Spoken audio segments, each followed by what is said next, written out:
Aqui, o Felipe Denardi pergunta o seguinte: atualmente resta pouco tempo para o estudo concentrado, o que me deixa indeciso ao ter de escolher o que priorizar. A literatura luso-brasileira, os clássicos, aquilo que mais me interessa no momento, de forma um pouco diletante, o latim. Por exemplo, ler Machado de Assis sem ter lido Shakespeare, ou ler Shakespeare me metendo na comparação das traduções brasileiras. Ou estudar latim para ler, por exemplo, Virgílio.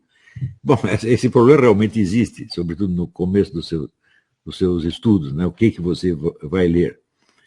Eu sugiro que a pessoa se apegue à literatura do seu próprio idioma, porque dificuldades de idioma vão apenas tornar mais lenta a sua apreensão. Por exemplo, você ler Shakespeare sem um dicionário, bom, é quase impossível, a não ser que você tenha um enorme treino de inglês anterior, mas isso também vai tomar tempo. Tá certo? Mas, quando eu digo você ler a literatura, você tem que ler não só as obras de ficção e poesia, mas aquilo que se comentou a respeito, aquilo que se discute a respeito. E você entrar no mundo literário, não só nas obras específicas. Né?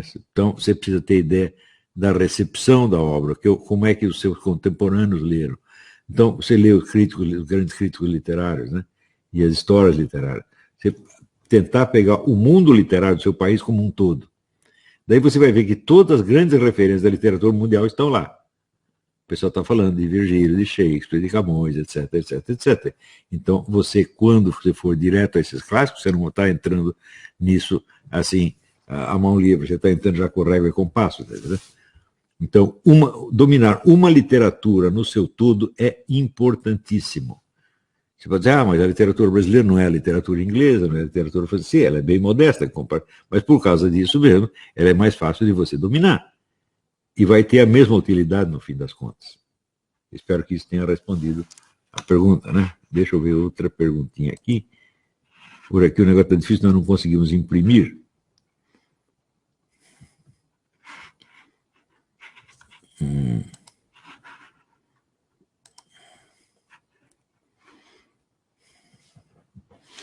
Lorena pergunta: é também uma estratégia da esquerda nos distrair com temas básicos, gaysismo, direitos das mulheres, etc., para nos privar de tentar novas questões?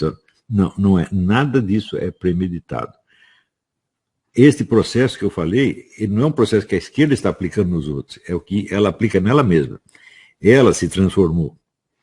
Se você por exemplo, a ideia de ter um projeto nítido de uma sociedade socialista e uma estratégia nítida para chegar lá, isso nunca existiu.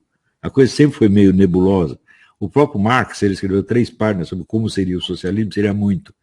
E, em geral, esse tema foi evitado, baseado no pretexto dialético de que o próprio esforço, o próprio trabalho da praxis vai decidir como será esse socialismo. Uma frase como a do Lula, dita 5, 6 anos atrás, ainda não sabemos o tipo de socialismo que queremos. Não é novidade nenhuma, nunca souberam, nunca ninguém soube. O número de autores socialistas que tentaram delinear claramente um plano socialista são pouquíssimos e não são importantes. Né? Em geral, a ideia é de que o próprio curso, a dialética do próprio conflito definirá o que é o socialismo que se procura. Tá certo? Só que, intelectualmente, isso é um jogo muito perigoso. Porque se você não tem ideia da meta, você pode acabar indo parar num lugar completamente diferente sem entender, nem perceber que você se perdeu. A gente vê, por exemplo, na esquerda americana, essa idealização de tudo que não é o Ocidente, tudo que não é a América, de tudo que não são valores da melhor parte da sociedade ocidental americana. Essa idealização já entrou dentro da mente das pessoas e forma a própria personalidade delas. Elas acham realmente que você seria índio superior, ou que você ter nascido fora dos Estados Unidos é superior, você ser chicano é superior. Elas acham mesmo isso aí, sem ter motivo nenhum para pensar assim. Não é isso? Então, se não há um motivo para você pensar em superioridade racial do Ocidente sobre os outros, muito menos tem para pensar dos outros sobre o Ocidente. Não é isso? Então, vamos dizer, a absoluta necessidade de você se rebaixar perante essas comunidades o culto de uma culpa inexistente. Por exemplo, com relação aos negros, olha, os negros escravizaram muito mais gente do que os brancos escravizaram. Essa que é a verdade. Eles mesmos. O branco não escravizava, não invadiu a África para escravizar ninguém. O branco comprava os escravos no porto, que já eram escravos lá, né? Ou das próprias nações negras, como o Império de Oyo, por exemplo, que era um negócio, uma potência escravagista que tinha, ou de comerciantes muçulmanos. Tá certo? Então eles carregam essa culpa monstruosa. Esse pessoal, por exemplo, muçulmano, carrega a culpa de ter inventado as teorias racistas já no século XI. A inferioridade racial do negro foi inventada por autores muçulmanos desde o século XI. Quando que o branco ocidental se lembrou de pensar uma coisa dessa? Só no século XVIII. Leu o livro do Eric Voegelin, a História da Ideia de Raça. Você vê que a ideia de raça, no Ocidente, ela entra pelo viés científico, né? Pelo estudo antropológico, essa coisa toda, só a partir do século XVIII. Então, racismo por racismo, bom, esses caras da Arábia eram muito mais racistas do que qualquer um do Ocidente. Né? Por outro lado,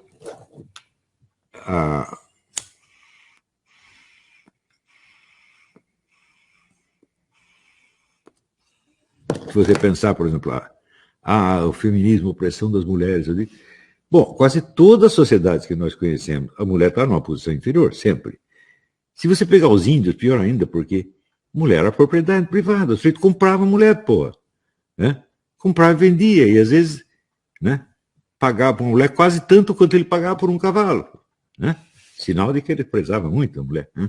Então, essas sociedades que são tremendamente machistas e opressoras, os representantes delas hoje dá de dedo na cara do Ocidente e o pessoal aceita.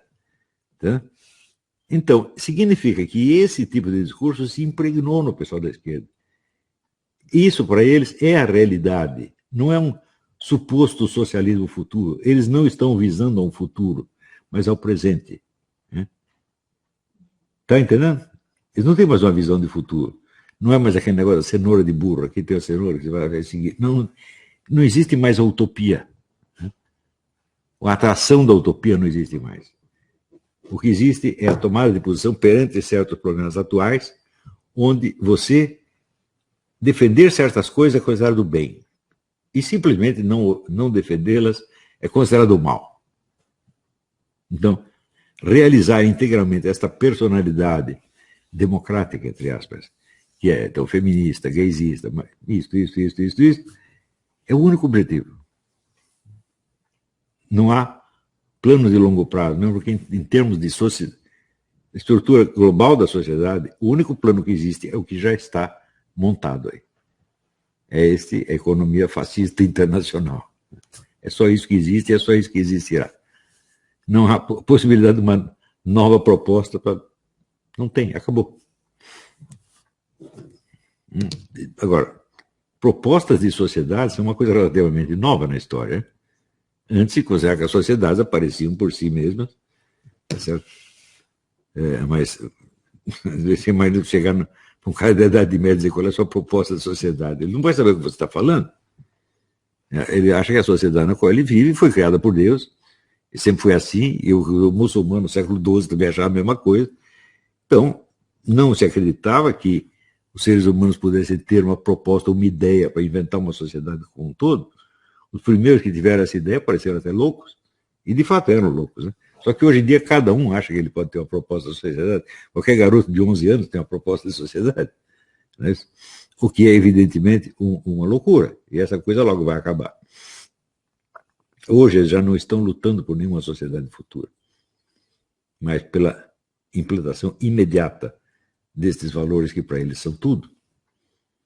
Né? Por exemplo, você impor a ideia de que uma pessoa que é homossexual deve ter direitos especiais, superiores aos dos outros, pelo simples fato de que ele fez sexo com outro do mesmo sexo.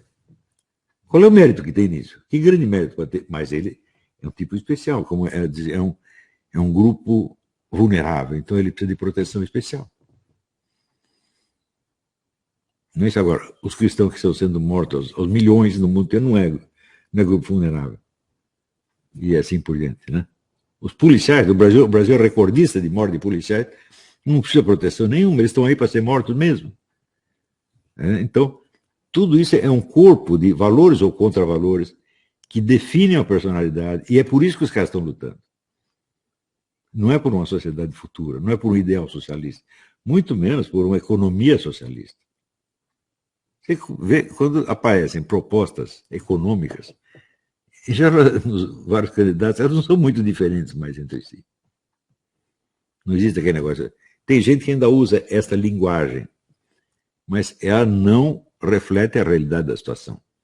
Eu sou a favor do Estado, da economia planejada, eu sou a favor da liberdade de mercado. Não tem mais isso. Isso é dos anos 30, gente. Esse é o problema que discutiu, Hayek discutia no livro O Caminho da Servidão. Porque naquela época você tinha a proposta centralizadora, estatizante, não só pelo lado comunista, mas também pelo lado nazifascista. Era o nazismo, o fascismo e o comunismo, todo mundo querendo economia centralizada. Então apareceu um cara defendendo a liberdade de mercado, defendendo brilhantemente, aliás, e foi o Hayek, aliás, dois, ele e o von Mises. Então você pode dizer, naquela época, naquele instante, naquele quadro, o problema era o Estado versus a iniciativa privada. Não é isso? Alguém aqui me faz uma pergunta, o que eu achei do livro do Ortega y Gasset, El Hombre y la Gente, O Homem e as Massas, não sei como é que eles botaram, que foi lançado agora, acho que pela Vida, né? Não sei, foi a Vida. É muito bom. Esse livro é maravilhoso, como tudo que o Ortega escreveu, se bem que lê-lo em português não é tão gostoso quanto ler em espanhol, né? E sempre tem ideias excelentes, mas veja, o Ortega y Gasset era um típico liberal daquela época. Ele achava que se houvesse liberdade econômica, você teria o resto da liberdade viria sozinho. Hoje está provado que não é assim.